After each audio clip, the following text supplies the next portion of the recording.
کہ حدیثوں میں یہ بات آتی ہے کہ جب کہیں کوئی بندہ نیکی کا ارادہ کرتا ہے تو اللہ تعالیٰ اس کے لیے، اگر وہ نہ بھی کر پائے تو اجر لکھتا ہے۔ یہاں دو باتیں نوٹ کر لیجئے گا اس حدیث کے تعلق سے، اس کی شرح کے تعلق سے۔ پہلی بات ارادے کی ہے اور دوسری بات اس اجر کی ہے۔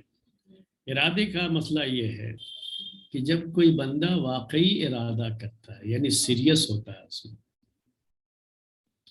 بس ایسے ہی جیسے آج کل ہم لوگوں کے ہوتے ہیں نا ارادے، وہ نہیں، یعنی سیریس ہے اس کے تعلق سے، وہ اس کی نیت ہے کرنے کی، تو اس کے لیے اس کا اجر لکھا جاتا ہے۔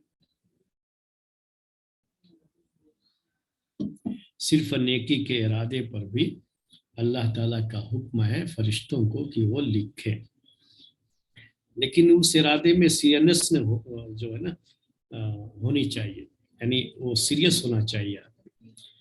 وہ اس طرح کا نہیں ہوتا ہے جیسے آج کل لوگ جو ہے ارادے بہت کرتے ہیں لیکن اس میں وہ سیریس نظر نہیں آتے رہتے۔ دوسری چیز کیا ہے اس میں کہ جو یہ اجر لکھنے کی بات کہی گئی ہے وہ اس عمل کا مکمل اجر نہیں ہے، یعنی اتنا اجر نہیں ہوگا جتنا جو آدمی وہ عمل کر رہا ہے اتنا پورا اجر، ایسا کچھ نہیں ہے۔ ارادہ کرنے سے ایک اجر لکھا جاتا ہے، اور جب آدمی اس پر عمل کر لیتا ہے نا تب اس کا کم سے کم اجر 10 ہوتا ہے، 10 نیکی۔ ایک نیکی کا اجر کم سے کم 10 نیکی، اس سے بھی زیادہ ہو سکتا ہے۔ تو ایک ارادے کا ثواب ہوتا ہے اور ایک عمل کا ثواب ہوتا ہے، دونوں دو چیزیں ہیں۔ تو صرف ارادہ کرنے کا جب آدمی سیریس ہو اس کو نیکی کا اجر ملتا ہے، اور عمل جب کر لیتا ہے تو اس کا عمل 10 گنا بڑھا دیا جاتا ہے۔ یہ اس حدیث کا مطلب ہو گیا۔ اب اس کے بعد میں آپ کے سامنے ایک اور چیز پیش کر دوں کہ آپ کے سوال میں شاید وہ بھی چیز ہے کہ جیسے رات کو اگر کوئی آدمی سوتا ہے فجر کی صلاۃ کی نیت کر کے، تو یہ فجر کی صلاۃ کی نیت کر کے سونے کا معاملہ، یہ آپ نوٹ کر لیجئے کہ وہی جو ہم نے پہلے کہا کہ وہ سیریس ہونا چاہیے اس میں۔ ارادہ تو ہر ایک کا ہوتا ہے، کوئی مومن ہوگا نا ایمان والا تو ارادہ تو کرے گا ہی، اس کے دل میں ایمان ہے تو فجر کی نماز کا ارادہ بھی ہوگا۔ جو نماز پڑھتے ہیں ان کے دلوں میں تو ارادہ وہ رہے گا ہی، جو نماز سرے سے پڑھتے ہی نہیں اس کو چھوڑو۔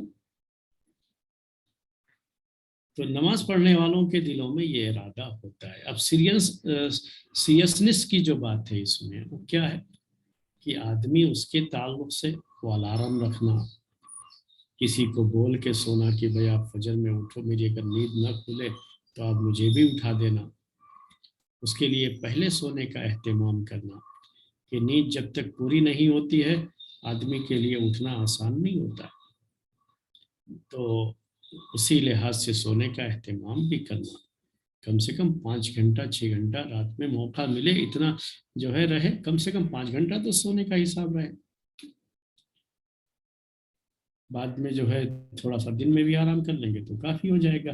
ایک جوان آدمی کے لیے 6 گھنٹے کی نیند کافی ہوتی ہے، اور جوانی تک ہی آدمی جو ہے 6 گھنٹہ سو پاتا ہے، بڑھاپے میں تو چاہنا بھی سونا چاہے بھی تو نہیں سو سکتا، پورا دن ریٹائر ہے گھر میں بیٹھ کر کے سونا چاہے تو وہ سو نہیں سکتا کیونکہ اس کو نیند نہیں آتی ہے۔ تو بڑھاپے میں نیند کم ہو جاتی ہے، یاد رکھیے گا۔ بچپن میں نیند بہت زیادہ آتی ہے، جوانی میں اس میں کچھ جو ہے اعتدال آ جاتا ہے، 6 گھنٹے کی نیند کافی ہو جاتی ہے، نیند آتی ہے لیکن 6 گھنٹے کی نیند کافی ہو جاتی ہے، اور بڑھاپے میں پھر 6 گھنٹے بھی نیند نہیں آتی ہے۔ تو جوان لوگ ہیں تو 6 گھنٹے کی نیند کافی ہے، 5 گھنٹہ بھی رات کو سو لیتے ہیں تو رات کی نیند اتنی کافی ہو جاتی ہے، دن کے وقت میں 1 آدھ گھنٹے کا آرام بیچ میں جو ہے کر لیں تو یہ کافی ہے ان کے آرام کے لیے۔ تو اتنا تو کم سے کم رہنا چاہیے۔ اب کوئی آدمی رات کے 2 بجے سوئے اور جو ہے وہ کہے کہ میرا فجر پڑھنے کا ارادہ تھا، اب ظاہر سی بات ہے میرے بھائیوں کی، اب 2 بجے 3 بجے رات کو سوئے گا تو فجر کے ٹائم اٹھنے کا مسئلہ اس کے لیے مشکل ہے۔ کبھی آپ یہ کہیں گے کہ ہاں آدمی اس کے باوجود بھی اٹھ جائے گا، اٹھ جاتے ہیں لوگ، کبھی کبھی میرے ساتھ بھی ہوا، میں بھی اٹھ گیا ہوں اللہ کے فضل و کرم سے. تو کبھی ہم اتنی تاخیر سونے میں کرتے نہیں ہیں، لیکن نیند نہ آئے تو مسئلہ ہوتا ہے. یعنی ہم تو چلے گئے بستر پر سونے کے لیے، زیادہ سے زیادہ 12 بجتا ہے، 12 بجے تک جو ہے بستر پر چلے ہی جاتے ہیں، لیکن نیند نہیں آئی. کبھی ایسا ہو جاتا ہے کہ رات کو نیند نہیں آتی ہے. وہ عمر کے لحاظ سے چیزیں ہوتی ہیں کہ نیند نہیں آتی ہے، حالات کے لحاظ سے ہوتا ہے کبھی کہ نیند ہی نہیں آتی. آدمی چاہتا ہے کہ سوئے لیکن نیند نہیں آتی ہے.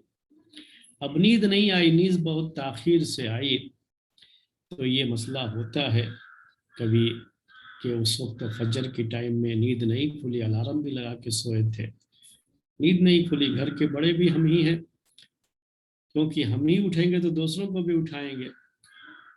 دوسرے لوگ ہم کو اٹھائیں تو یہ ذرا عجیب سا لگتا ہے، اور ایسا ہوتا بھی نہیں ہے. تو ہم ہی جب نہیں اٹھے تو دوسروں کا بھی مسئلہ ہوگا. الارم لگانے کے باوجود بھی الارم کب بجا ہمیں بھی پتہ نہیں لگا. تو ایسے وقت میں ہم اپنے طور پر سیریس تھے اس میں، تو اچھی بات ہے یہ. اب یہاں وہ مسئلہ نہیں آتا ہے. ہم جس وقت اٹھے ہماری نیند کھلی اسی وقت ہم کو نماز پڑھ لینا ہے فجر کی، اور اس میں ہم کو انشاءاللہ اللہ تعالیٰ کی طرف سے پورا اجر ملے گا. نیت کے تعلق سے بھی بات تھی کہ ہمارے دل میں وہ بات تھی، اور عمل کے تعلق سے بھی بات ہے نا کہ ہم نے اٹھتے ہی نماز پڑھ لیا فجر کی، تو اللہ تعالیٰ کے یہاں پورا اجر ملے گا. اگرچہ کہ ہماری جماعت چھوٹ گئی یا جو ہے دیر میں ہم اٹھے تو فجر کی نماز کا ٹائم چلا گیا تھا، دونوں صورتوں میں اللہ تعالیٰ کے فضل و کرم سے ہمیں اس کا اجر و ثواب ملتا ہے. ایسا ایک مرتبہ پیارے نبی صلی اللہ علیہ وسلم کی زندگی میں ہوا کہ ایک مرتبہ آپ سفر میں تھے، رات کے آخری حصے میں آپ نے ایک جگہ پڑاؤ کیا ہو. تو اب یہ مسافر آدمی تھکا ہوا رہتا ہے، اور رات کا جو آخری حصہ ہوتا ہے نا، فجر کے پہلے والا حصہ، اس وقت نیند ضرور آتی ہے آدمی کو. جس کو رات بھر نیند نہیں آئی ہو اس وقت نیند آ جاتی ہے، اور بڑی میٹھی نیند ہوتی ہے اس وقت کی، وہ بھی تھکا ہوا آدمی. لیکن آپ سیریس تھے کہ فجر کی نماز پڑھنی ہے، تو سیریسنس اس میں یہ تھا کہ آپ نے ایک صحابی کو متعین کر دیا کہ آپ جاگتے رہیں گے. بقیہ لوگ تو سوئے لیکن آپ جاگتے رہیں گے، اور جب فجر کا ٹائم ہوگا تو آپ سب کو جگا دیں گے. یہ اس کے سیریسنس کی بات ہے میرے بھائی. یہی ہوتا ہے، یعنی آدمی اپنی طرف سے انتظام کر کے سوئے. تو سو گئے اللہ کے رسول صلی اللہ علیہ وسلم، لیکن وہ صحابی بھی سو گئے آرام سے. اللہ تعالیٰ کی طرف سے ایسا ہو گیا، بھلا مقدر میں تھا، وہ چیز ہو گئی. دھوپ دوسرے دن نکلنے کے بعد لوگوں کی آنکھ کھلی ہے، تو جلدی جلدی جو ہے لوگ اٹھے ہیں. پھر اللہ کے رسول صلی اللہ علیہ وسلم اٹھے، اس کے بعد وہاں سے تھوڑا آگے بڑھ کر کے وضو کر کے لوگوں نے جماعت کے ساتھ فجر کی نماز پڑھی. تو یہی اس کا طریقہ ہوتا ہے. اس کے بعد جماعت کے ساتھ یا اکیلے، جو بھی شکل ہوتی ہے گھر میں ہے تو اکیلے یا جماعت کے ساتھ جو ہے جا کر کے نماز پڑھ لیں گے. کئی لوگوں کی چھوٹ گئی ہے تو جماعت کے ساتھ نماز پڑھ لیں گے، اور اب پورا اجر ملے گا اللہ تعالیٰ کی طرف سے، اس کا مکمل اجر اس کو ملے گا. یہ میرے جو ہے آپ کے سوال کا یہ جواب تھا جو آپ نے سوال بھیجا تھا. جزاک اللہ خیر. ٹھیک جی.